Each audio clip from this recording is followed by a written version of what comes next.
દેશનો નાગરિક, સામાન્ય નાગરિક, મજદૂર વર્ગ કે દેશનો સર્વોચ્ચ સ્થાન ઉપર રાષ્ટ્રપતિ હોય કે પ્રધાનમંત્રી હોય, તમામની સુરક્ષાની જવાબદારી નરેન્દ્ર મોદી સાહેબ કરતા વિશેષ આપણા જવાનો ખૂબ સારી રીતે સંભાળી રહ્યા છે. તો આપણા નેતાઓનું પેન્શન ચાલુ, તો આ જવાનું પેન્શન આવું જો કે ના આવું?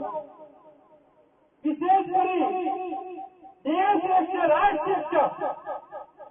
તો દેશ એક છે, રાષ્ટ્ર એક સરપંચ હોય તો આપણે બંને જવાનો, આર્મી હોય કે પેરામિલિટરી, બંને જવાનો દેશ માટે પોતાના પ્રાણોને આહુતિ આપતા હોય તો બંનેના એક જ દેશ છે.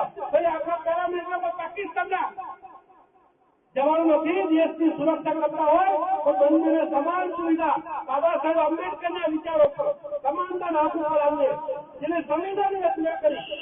દિલ્હી હાઈકોર્ટે આદેશ આપી દીધો કે ભાઈ પેરામિલિટરી પણ આર્મ ફોર્સ ઓફ ઇન્ડિયન એ પણ ઇક્વલ, એ પણ પાર્ટ ઓફ જેના જ છો. દિલ્હી હાઈકોર્ટે આદેશ આપી દીધો. છતાં પણ આજની તારીખમાં આ ન્યાય નથી મળી રહ્યો. એટલે ન્યાય ઓપરેશન લખવું પડ્યું છે કે આપણા જવાનો ઘણી બધી બાબતમાં વિસંગતતા, અસમાનતાની વાત કરીએ તો અહીંયા આપણા જવાનો સાથે ખૂબ મોટો ભેદભાવ.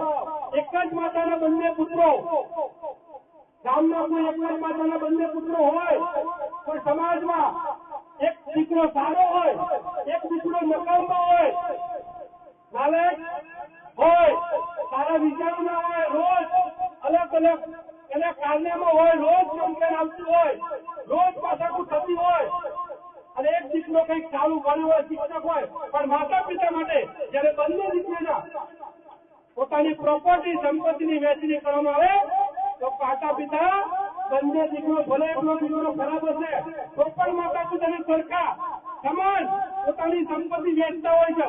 તો આપણા જવાનો તો તમામ પુત્રો છે, જે તમામ બંને પેરામિલિટરી કે મિલિટરી એ તમામ દેશના વીર સપૂતો કે દેશની સુરક્ષા ક્યાંય પણ આટલી રચની પર આદરણીય ગૃહમંત્રી પણ બોલે છે. આપણા અમિત શાહ સાહેબ ગુજરાતના મારા ગામના તે ખુદ પોતાના પ્રવચનો બોલતા હોય છે કે મને સેજ પણ ચિંતા નથી હોતી જયારે બોર્ડર ઉપર BSF નો જવાનો હોય, જયારે એરપોર્ટ ઉપર CISF નો જવાનો હોય, જયારે ચીન ઉપર ITBP નો જવાનો હોય, બર્મા બોર્ડર ઉપર આસામ રાઇફલ નો જવાનો હોય,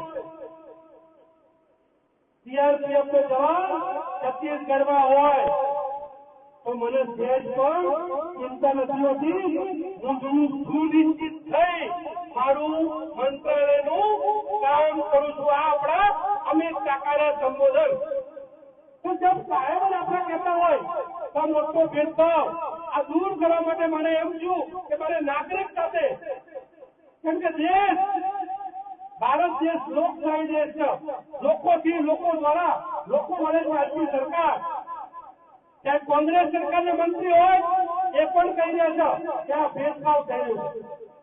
ભારતીય જનતા પાર્ટીના પણ મંત્રીઓ કહી રહ્યા છે કે આ મોટો ભેદભાવ છે, આ દૂર થવો છો. આમ આદમી જોડે ગયા એ પણ કહી રહ્યા છે કે આ દૂર થવો છો. નાગરિકો જોડે ગયા, તમારા જેવા સરપંચ જોડે ગયા, આ અધિકારી જોડે ગયા, IAS IPS જોડે ગયા,